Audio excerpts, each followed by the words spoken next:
Ina! Parito ka nga! Kumuha ka din ng ano, papel at saka ballpen.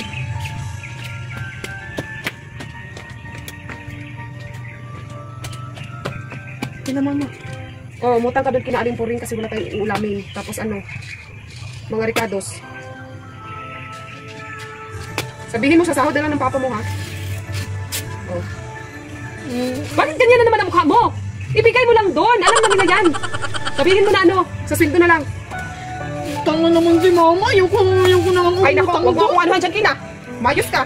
Dami-dami na ang utang doon, mama. Ay nako, pumunta ka na doon. Utang, mama. Bilisan, gagaratuhin kita dyan.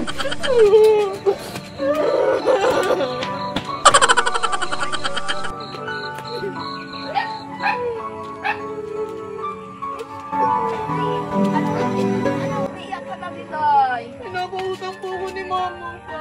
Di ba utang daw po? Iiyak ka. Ano? Utang na naman? Kahaba na lang listahan nyo dito. Utang na naman kayo? Puro na lang kayo pangako nagbabayad kayo ng utang nyo. Hindi man kayo nakakabayad. Umuwi ka doon. Sabihin mo sa mama mo, hindi ako nagpapautang. Kasi ang haba ng listahan nyo dito.